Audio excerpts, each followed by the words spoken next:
Stadium general, yaitu membangkitkan peran generasi muda dalam revitalisasi budaya lokal. Kepada yang kami hormati, Gusti Kanjeng Ratu Mangkubumi, Penggageng Keraton Ngayogyakarta Hadinirat, dipersilahkan. Monggo Gusti. Mau di sini apa di sana Gusti? Oh nggih, monggo. Selamat pagi adik-adik semua. Kayaknya pagi-pagi kok udah lemes ya. Selamat pagi adik-adik semua. Nah gini mah tambah semangat gitu ya. Dan ini ada berapa ratus ribu anak-anaknya mas. Banyak sekali, tapi mohon maaf kayaknya yang di sebelah sana nggak kelihatan ya. Selamat pagi dan senang sekali bisa bertemu dengan mbak-mbak dan mas-mas semua ini. Ini yang dari Jogja ada siapa ya? Bisa tunjuk tangan yang dari Jogja? Wah, nah ini menjadi apa? Yang dari Jogja ini menjadi leader ya, menjadi panduan untuk ngajari mbak-mbak dan mas-mas yang lain yang dari luar Jogja ini untuk mempunyai pengetahuan tentang Jogja. Gitu. Dan senang sekali dan selamat datang di kampus Widya Mataram. Dan terima kasih banyak untuk mbak-mbak dan mas-mas semua yang sudah bersama-sama di sini dan sangat luar biasa.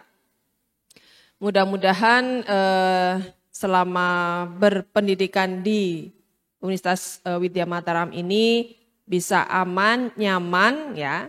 Dan kalau kurang jelas atau enggak jelas gitu, langsung tanya sama bu gurunya gitu. Bapak Ibu guru atau dosen itu enggak apa-apa tuh ya dikritik ya. Wah. Jadi sekarang ini masukan informasi dan pertanyaan itu bisa bisa interaksi dengan baik gitu.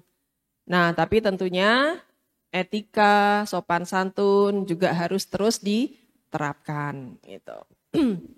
Dan sangat luar biasa juga untuk mbak-mbak dan mas-mas ini, kakak-kakak yang dari jauh sekali untuk bersama-sama atau bergabung di Widya Mataram ini. Gitu. Nah, tentunya di kampus ini menjadi sangat spesial karena dulu yang membangun adalah siapa ayo? Ada yang tahu? Tunjuk tangan. Nanti tak kasih snackku ini, Mbak. Siapa yang membangun? Berapa Mbak? Oh ya, terima kasih. Nanti tambahan snack ya Mbak ya. Ini minta Bu Puji. Dan kemudian juga diteruskan dari Sinuwun ke-10. Dan saya kebetulan yang bahasa Indonesia ini didapuk. Ya, saya diberi tugas untuk meneruskan gitu, diberi amanah untuk meneruskan. Dan sekali lagi saya mengucapkan banyak terima kasih atas kebersamaan mbak-mbak dan mas-mas semua di kampus ini. Nah, saya juga memohon untuk mbak-mbak dan mas-mas yang dari Jogja untuk memberi wawasan gitu, memberi guide gitu bagaimana masyarakat yang ada di Jogja gitu. Kemudian sejarah tentang Jogja. Mudah-mudahan mbak-mbak dan mas-mas masih tahu ya. Dan harusnya harus tahu gitu. Tentang undang-undang keistimewaan, kenapa Jogja menjadi istimewa gitu ya. Nah, ini harus bisa diceritakan kepada adik-adik yang lain gitu. Nah, mungkin saya sedikit sedikit bercerita lah gitu ya. Jadi Jogja itu Ngayogyakarta Hadiningrat itu berdiri tahun 1755 gitu. Nah, kemudian tahun 1945 setelah kemerdekaan, kemudian menyatakan untuk bergabung. Ya, bergabung bersama-sama dengan NKRI. Gitu. Nah, karena istilahnya bergabung, Yogyakarta tetap mempunyai aturan dan tata pemerintahan sendiri. Gitu. Nah, ini yang perlu dipahami ya, gitu. Jadi Yogyakarta meskipun bagian dari Indonesia atau NKRI, tapi tetap mempunyai tata aturan pemerintahan sendiri. Dan itu sampai sekarang. Gitu. Nah, karena supportnya, karena menyatakan bergabung dengan Indonesia, akhirnya oleh Soekarno saat itu dikeluarkan maklumat pada tahun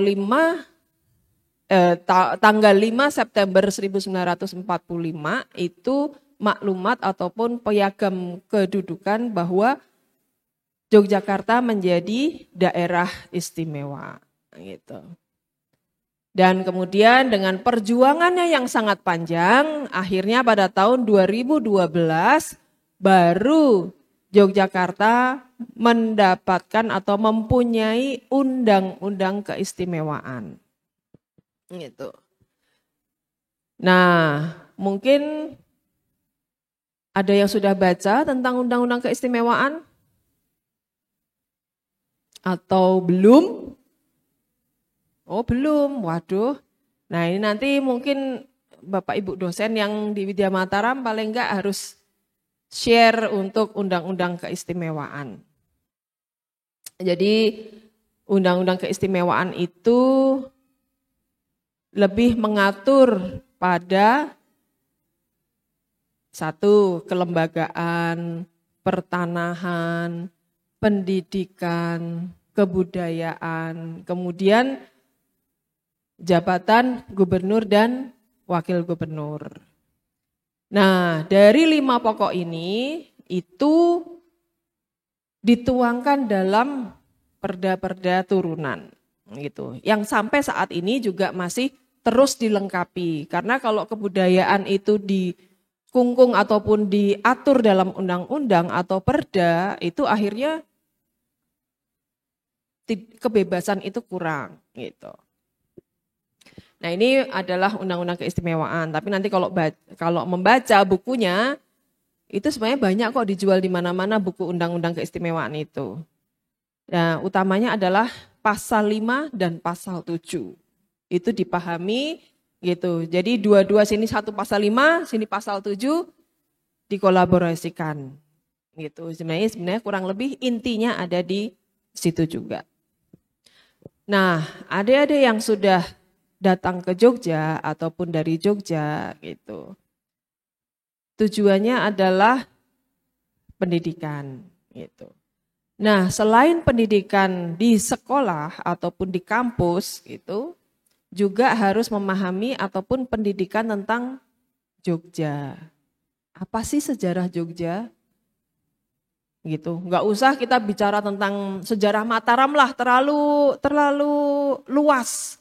Terlalu panjang gitu. Dan kadang-kadang ada yang rumit gitu untuk dipahami gitu. Jadi lebih kepada sejarah Jogja gitu. Jadi perjalanan Jogja sejak tahun 1755, kemudian perubahan di 1945, kemudian momen besar di 2015 dan sampai hari ini gitu. Mungkin sampai besok gitu ya, gitu. Dan di kampus ini gitu, itu juga masih menerapkan tradisi-tradisi dan juga mengajak adik-adik semua untuk kita lebih memahami tentang budaya gitu. mudah-mudahan budi pekerti, etika gitu, itu masih terus diterapkan di kampus ini. Agar apa? Agar mbak-mbak dan mas-mas baik yang di Jogja ataupun yang di luar Jogja bisa terus memahami tentang budaya Jogja dan kemudian juga bisa mengikuti atau bersama-sama dengan masyarakat untuk membantu membangun masyarakat dan juga tumbuh bersama dengan masyarakat di sekitar adik-adik atau mas-mas dan mbak-mbak tinggal. Nah, kemudian yang paling penting adalah bagaimana mbak-mbak dan mas-mas ini, utamanya yang dari luar Jogja, selama sekolah di Jogja atau di kampus Widya Mataram ini, mbak-mbak dan mas-mas ini bukan wisatawan yang jangka panjang, gitu. Bukan yang berwisata di Jogja dalam waktu yang panjang, 3 tahun gitu atau 4 tahun gitu ya. Tapi mbak-mbak dan mas-mas ini yang sudah masuk Jogja, sekolah di Jogja, tinggal di Jogja, ya mau tidak mau adalah mengetahui budaya setempat, budaya Jogja, budaya setempat di mana adik-adik dan mbak-mbak dan mas-mas ini tinggal, kemudian bisa berbaur dengan masyarakat gitu. Kami tidak meminta untuk menjadi orang Jogja, tidak, tapi menghargai budaya dan masyarakat Jogja gitu. Agar apa? Mbak-mbak dan mas-mas itu bisa tinggal nyaman, aman gitu dan bisa berbaur dengan baik dengan masyarakat yang ada di daerah istimewa Yogyakarta gitu. Karena masih banyak banget mahasiswa-mahasiswa itu nggak menuduh yang di sini ya gitu. Tapi banyak sekali, masih banyak juga, bukan banyak sekali, masih banyak juga yang mereka itu menganggap sebagai pendatang gitu ataupun wisatawan. Akhirnya apa? Akhirnya tidak kenal dengan masyarakat. Kemudian seolah-olah nanti orang Jogja itu nggak mau membantu mbak-mbak dan mas-mas gitu. Nah, ini jangan sampai yang terjadi dengan mbak-mbak dan mas-mas yang ada di kampus Widya Mataram ini gitu. Nah, mudah-mudahan selama bersekolah di kampus Widya Mataram ini dan tinggal di Jogja bisa banyak sekali belajar gitu tentang pelajaran di kampus dan pelajaran hidup. Pelajaran hidup itu harus seimbang dengan pelajaran yang ada di kampus. Nah, pelajaran hidup itu apa? Nah, selama adik-adik dan mas-mas mbak-mbak ini bersekolah di kampus, ikutilah kegiatan-kegiatan organisasi yang ada di Jogja. Organisasi tentang lingkungan, tentang kemanusiaan gitu ya. Banyak sekali kegiatan-kegiatan organisasi yang ada di Jogja. Tapi tentunya saya benar-benar mohon kepada mbak-mbak dan mas-mas semua, pilihlah organisasi yang baik. Pilihlah organisasi yang jelas gitu. Dan pilihlah organisasi yang membangun mbak-mbak dan mas-mas semua untuk bekal mbak-mbak dan mas-mas semua ke depan gitu. Jadi jangan sampai gitu ikut di dalam kelompok-kelompok kecil gitu yang tidak membangun diri gitu. Ikutilah organisasi yang besar, bisa nasional, bisa internasional gitu. Jadi tujuannya adalah apa? Membangun diri untuk menjadi lebih baik gitu. Saya selalu mencontohkan diri saya gitu. Itu seperti bangunan rumah gitu. Bangunan rumah tuh yang bagaimana gitu. fondasinya harus yang kuat, kemudian tiang-tiangnya juga harus kokoh gitu.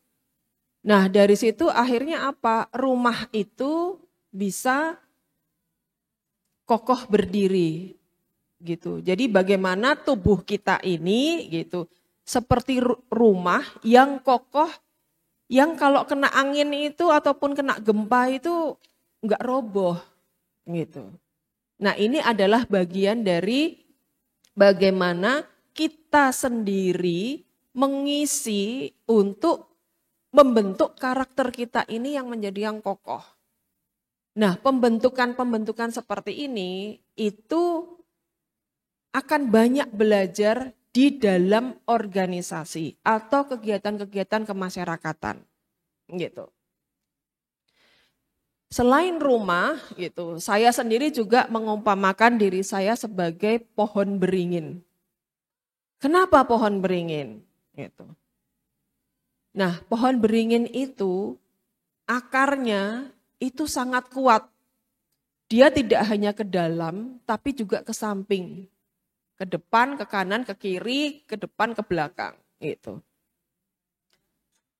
Artinya apa? Bahwa fondasi kita ini atau kaki kita ini benar-benar kokoh membumi gitu ya, membumi gitu.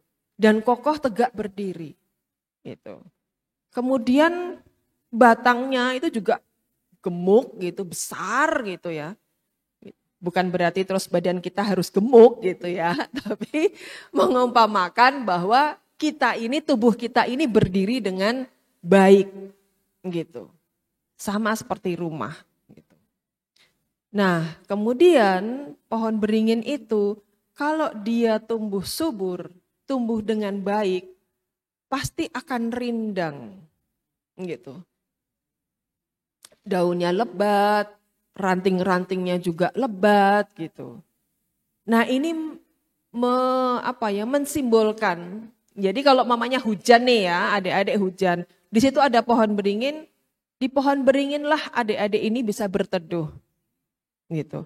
Nah ini menjadi simbol bahwa setelah kita kokoh, kuat berdiri, kita punya menjadi manusia yang baik. Kita nggak bilang yang sempurna ya, karena sempurna hanya satu. Tapi kita menjadi manusia yang baik gitu. Nah kemudian fungsinya kita itu apa? Gitu. Seperti pohon beringin, orang kalau hujan, orang akhirnya berteduh di situ. Berarti apa? Pohon beringin ini bermanfaat buat peneduh. Nah kita sendiri, jika kita ini sudah membangun diri kita baik, kemudian apa yang kita sumbangkan diri kita ini kepada masyarakat? Apa diri kita ini manfaatnya bagi masyarakat? Kalau buat diri sendiri ya akhirnya menjadi pohon yang tinggi saja gitu. Nggak bisa untuk peneduh, nggak bisa untuk cuma tinggi aja gitu. Gitu. Kan kita nggak mau, tujuannya kita sekolah, kita bekerja, ya tujuannya untuk membantu orang lain, membantu untuk masyarakat, dimanapun kita berada. Gitu. Jadi sekali lagi bangunlah karakter adik-adik semua ini dengan baik, kemudian banyaklah pelajaran hidup di dalam organisasi apapun. Tapi tentunya dengan adik-adik ini sudah mahasiswa, sudah tahu mana yang benar, mana yang salah, mana yang baik, mana yang tidak baik. Pilihlah sebaik-baik mungkin sebelum adik-adik itu bergabung dengan organisasi yang adik-adik tuju. Gitu. Di Jogja ini banyak banget gitu, organisasi, kegiatan, sampai yang halus, sampai yang demo-demo terus gitu ya. Itu banyak sekali di Jogja. Bisa menjadi pengalaman yang luar biasa, menjadi pelajaran yang luar biasa. Tapi berdirilah di tempat orang-orang yang membantu gitu, adik-adik semua untuk menjadi lebih baik gitu. Nah, ini pelajaran hidup, kemudian pelajaran di sekolah yang membuat kita pinter, ya. Kemudian pengalaman hidup adalah yang membangun karakter kita gitu. Kemudian kalau sudah lulus, apa manfaat kita terhadap masyarakat? Apa diri kita ini menyumbangkan apa terhadap masyarakat? Atau menyumbangkan apa terhadap wilayah adik-adik tempat di mana adik berada? Kemudian apa fungsi kita terhadap bangsa Indonesia ini? Gitu. Jadi PR-nya banyak, itu bukan PR sih sebenarnya, tapi bagaimana setiap hari itu kita mempunyai pengalaman yang baru. Setiap hari kita mempunyai mendapatkan pelajaran yang baik di sini ataupun di luar kampus gitu. Jadi bersekolahlah yang baik, pilihlah kegiatan-kegiatan yang baik gitu dan bangunlah adik-adik ke depan ataupun menjadikan masa depan adik-adik semua ini menjadi lebih baik gitu. Jangan menjadi pemuda yang instan. Tapi bangunlah adik-adik ini, bangunlah masa remaja ini melalui prosedur-prosedur dengan pengalaman-pengalaman yang tadi gitu. Ya mungkin orang tua kita mampu, orang tua kita banyak duitnya gitu ya. Tapi janganlah mengandalkan orang tua untuk menjadikan kita menjadi pemuda yang instan akhirnya gitu. Laluilah proses-proses ya, kehidupan gitu. Agar tadi kaki kita ini ataupun pada waktu ada gempa, ada serangan, ada angin topan gitu ya. Diri kita ini enggak roboh, enggak gampang roboh. Nah, kemudian untuk adik-adik yang perempuan-perempuan ini, yang wanita-wanita ini gitu. Gapailah pendidikan setinggi mungkin gitu ya. Kemudian kuatkan kaki dan badan kalian gitu. Dan untuk menjadikan apa? Wanita yang mandiri gitu. Jangan bergantung kepada orang lain. Gitu. Karena saya sama adik-adik selalu dimasukin itu sama orang tua kami. Jadilah kamu perempuan yang mempunyai karakter, laluilah proses-proses kehidupan gitu ya. Kemudian jangan merepotkan orang lain. Jadilah wanita yang mandiri gitu. Ya meskipun kita sudah berkeluarga, ya terus jangan yang tadinya kita kerja, menikah terus jadi nggak kerja gitu. Ya jangan begitu gitu. Kalau bisa ya jangan bergantung juga pada suami. Kecuali duitnya kalau dikasih boleh. Tapi tentunya semaksimal mungkin kita menjadi wanita yang mandiri.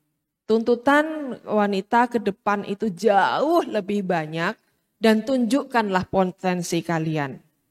Gitu. Karena sampai hari ini untuk menjadi wanita yang maju gitu, untuk mempunyai wanita yang berperan, kita menjadi seorang yang punya peran itu harus kerja 2 sampai 3 kali lipat terhadap dibanding laki-laki.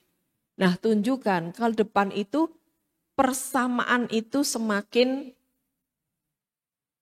banyak gitu. Tunjukkan bahwa kita ini perempuan juga kuat, perempuan ini juga mampu gitu ya.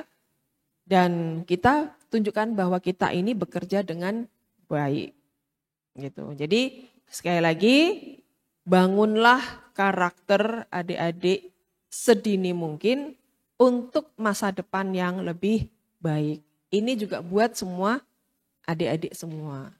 Monggo silahkan adik-adik ini mengumpamakan diri itu apa. Kalau saya tadi adalah rumah dan rumah aja mungkin rumah yang ya kayak pendopo inilah gitu. Jangan rumah yang minimalis, kalau rumah yang minimalis nanti gampang roboh. Tapi seperti pendopo ini gitu. Kemudian pohon beringin yang ada di alun-alun gitu. Nah, ini yang menjadi target kita. Oh ya, rumah ini coba lihat aja. Ini kan gede banget tuh tiangnya gitu. Kemudian nanti kapan-kapan kalau lewat alun-alun tuh segede itu pohon beringin yang ada.